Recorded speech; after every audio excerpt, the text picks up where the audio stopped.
अरबों साल पहले पृथ्वी के भीतर एक रहस्यमयी उबलती दुनिया थी, जहां चट्टानें मोम की तरह पिघलती थीं और दबाव इतना था कि सब कुछ चूर चूर हो सकता था। इसी गर्भ में जन्म लेती है एक अद्भुत शक्ति, मैग्मा। यह मैग्मा चैन से नहीं बैठता। वह सतह की ओर रास्ता बनाता है, पपड़ी की कमजोरियों को खोजता है, और जब बाहर आता है तो सब कुछ बदल जाता है। यह सिर्फ एक प्राकृतिक आपदा नहीं, बल्कि पृथ्वी के जीवित होने का प्रमाण है। ज्वालामुखी का विस्फोट, आग, राख और लावा का नृत्य हमें दिखाता है कि पृथ्वी आज भी भीतर से सक्रिय है।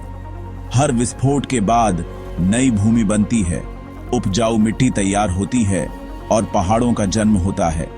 विनाश और निर्माण का यह चक्र पृथ्वी को लगातार नया रूप देता है। ज्वालामुखीयता केवल तबाही नहीं, सृजन भी है। यह पृथ्वी की धड़कनों का प्रदर्शन है, एक महाकाव्य जिसे वह खुद लिखती है। इस वीडियो में हम ज्वालामुखीयता के विज्ञान, इसके वैश्विक वितरण और इसके प्रभावों की परतें खोलेंगे। तो तैयार हो जाइए पृथ्वी के गर्भ की इस रोमांचक यात्रा पर, जहां हर मोड़ पर एक नया रहस्य आपका इंतजार कर रहा है। तो आखिर ज्वालामुखीता है क्या? सोचिए, पृथ्वी एक प्रेशर कुकर है। भीतर जबरदस्त गर्मी और दबाव। जब चट्टानें पिघलती हैं तो बनता है मैग्मा। दबाव बढ़ता है तो मैग्मा सतह की ओर रास्ता खोजता है। जैसे कुकर की सीटी बजती है, वैसे ही ज्वालामुखी फटता है।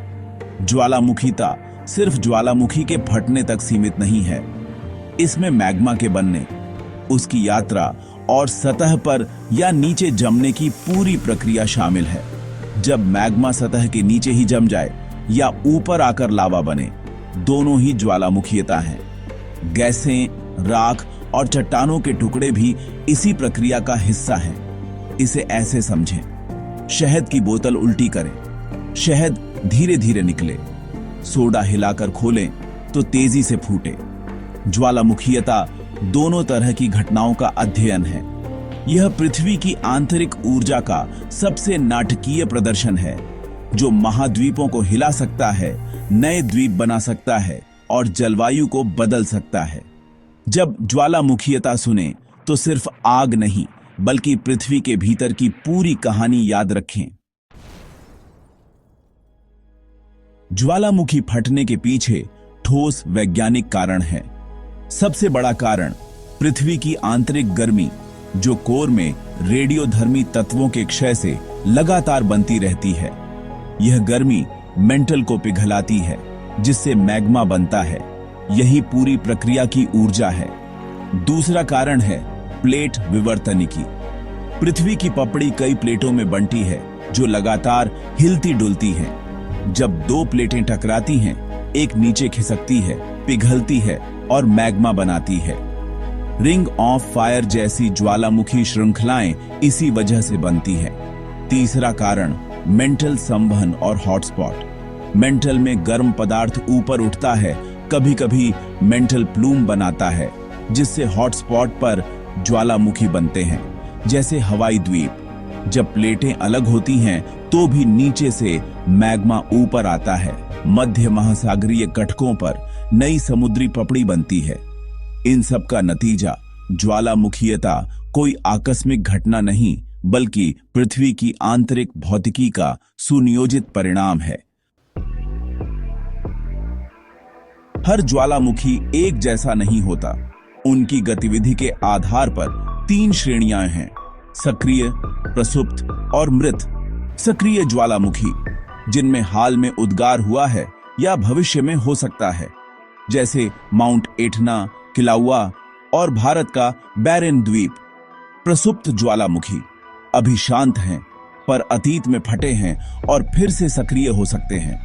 माउंट विसुवियस और माउंट फूजी इसके उदाहरण हैं। मृत ज्वालामुखी, जिनके नीचे मैग्मा की आपूर्ति खत्म हो चुकी है और वे अब कभी नहीं फटेंगे, जैसे एडिनबर्ग कैसल की चट्टान। यह वर्गीकरण हमेशा स्थायी नहीं होता। कभी कभी मृत माने गए ज्वालामुखी भी जाग सकते हैं। यह श्रेणियां हमें खतरे का आकलन करने में मदद करती हैं, याद दिलाती हैं कि ये पहाड़ पृथ्वी की आंतरिक शक्तियों के प्रतीक हैं। हर ज्वालामुखी जागता, सोता या गहरी नींद में पृथ्वी की कहानी का हिस्सा है। हर ज्वालामुखी का फटने का तरीका अलग होता है। दो मुख्य आधार मुख के अनुसार केंद्रीय उद्गार और दरारी उद्गार। केंद्रीय उद्गार मैग्मा एक पाइप से बाहर आता है, शंखवाकार पहाड़ बनाता है। माउंट फूजी, माउंट रेनियर इसके उदाहरण हैं। दरारी उद्गार लंबी दरार से लावा निकलता है, बड़े पठार बनते हैं। भारत का दक्कन पठार इसी तरह बना। दूसरा आधार विस्फोट की प्रकृति प्रवाही और विस्फोटक। प्रवाही उद्गार लावा शांत रूप से बहता है, जैसे हवाई के ज्वालामुखी। विस्फोटक उद्गार सिलिका अधिक, मैग्मा गाढ़ा, गैसें फंसी रहती हैं, अचानक भयंकर विस्फोट होता है। माउंट सेंट हेलेंस, पिनाटुबो इसके उदाहरण हैं। ज्वालामुखी का प्रकार उसके मैग्मा, गैस और प्लेट सेटिंग पर निर्भर करता है। हर विस्फोट पृथ्वी की रचनात्मकता का अनूठा रूप है।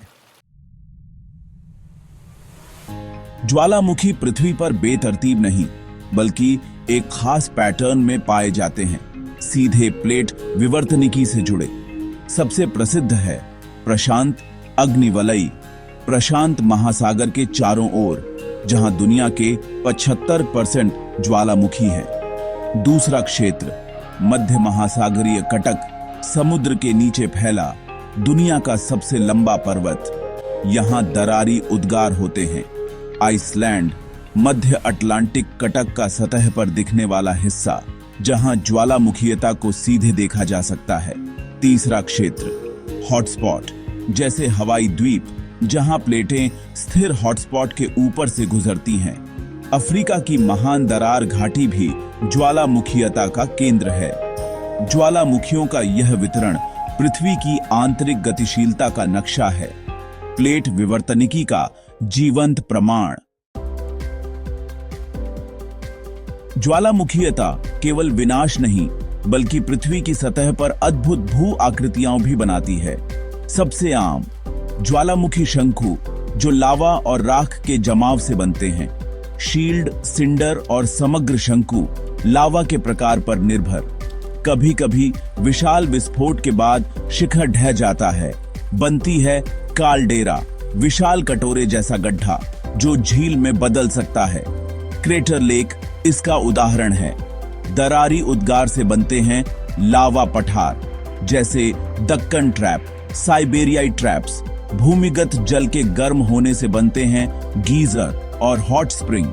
येलोस्टोन का ओल्ड फेथफुल प्रसिद्ध है। ये आकृतियां न केवल सुंदर हैं, बल्कि भूतापीय ऊर्जा का स्रोत भी हैं। ज्वालामुखीयता की शिल्पकला हमें पृथ्वी की रचनात्मक शक्ति का एहसास कराती है। ज्वालामुखीयता और प्लेट विवर्तनिकी एक दूसरे के बिना अधूरे हैं। सबसे तीव्र गतिविधि अभिसारी सीमाओं पर होती है, जहां एक महासागरीय प्लेट महाद्वीपीय प्लेट के नीचे जाती है। सबडक्शन से ज्वालामुखी चाप बनते हैं। एंडीज, जापान इसके उदाहरण हैं। सबडक्शन जोन में पानी और तलछट नीचे जाती है, जिससे मेंटल पिघलता है और विस्फोटक मैग्मा बनता है। अपसारी सीमाओं पर प्लेटें अलग होती हैं, दबाव घटता है, मेंटल पिघलता है और बेसाल्टिक लावा दरारों से निकलता है। यह प्रक्रिया समुद्र तल को फैलाती है। हॉटस्पॉट मेंटल में स्थिर प्लेट ऊपर से गुजरती है, जिससे ज्वालामुखियों की श्रृंखला बनती है। हवाई एम्परर सी माउंट इसका उदाहरण है। प्लेट विवर्तनिकी ही ज्वालामुखीयता के हर पहलू को नियंत्रित करती है, चाहे टकराव हो, अलगाव या हॉटस्पॉट। प्लेट विवर्तनिकी की समझ के बिना ज्वालामुखीयता की कहानी अधूरी है। ज्वालामुखीयता एक दोधारी तलवार, एक ओर विनाश, दूसरी ओर सृजन। नकारात्मक पक्ष लावा प्रवाह खेत, जंगल, बस्तियां नष्ट करता है। पायरोक्लास्टिक प्रवाह मिनटों में शहर दफन कर सकता है, जैसे पोम्पेई। वायुमंडल में राख और सल्फर डाइऑक्साइड से जलवायु बदल सकती है। 1815 में तंबोरा के विस्फोट के बाद साल बिना गर्मी आया। सकारात्मक पक्ष लावा और राख से उपजाऊ मिट्टी बनती है, जिससे कृषि समृद्ध होती है। इंडोनेशिया, फिलीपींस में घनी आबादी इसी वजह से है। ज्वालामुखीयता से तांबा, सोना, हीरे जैसे खनिज मिलते हैं। कई खनिज भंडार इन्हीं क्षेत्रों में बनते हैं। भूतापीय ऊर्जा ज्वालामुखीय क्षेत्रों में स्वच्छ नवीकरणीय बिजली का स्रोत। आइसलैंड, न्यूजीलैंड इसका उदाहरण है। ज्वालामुखी जहां एक ओर खतरा, वहीं दूसरी ओर जीवन, संसाधन और ऊर्जा का स्रोत है। यूपीएससी सिविल सेवा परीक्षा के लिए ज्वालामुखीयता एक महत्वपूर्ण विषय है। यह भूगोल, जलवायु और संसाधनों को जोड़ता है। प्लेट विवर्तनिकी की समझ, अभिसारी, अपसारी और हॉटस्पॉट सेटिंग्स, इनकी व्याख्या जरूरी है। मैग्मा लावा का अंतर, सिलिका की मात्रा का प्रभाव, ज्वालामुखी शंकुओं के प्रकार और काल्डेरा जैसी आकृतियां, ये सब मूलभूत अवधारणाएं हैं। रिंग ऑफ फायर, मध्य महासागरीय कटक, हॉटस्पॉट ट्रैक, इनका नक्शे पर स्थान और उदाहरण याद रखें।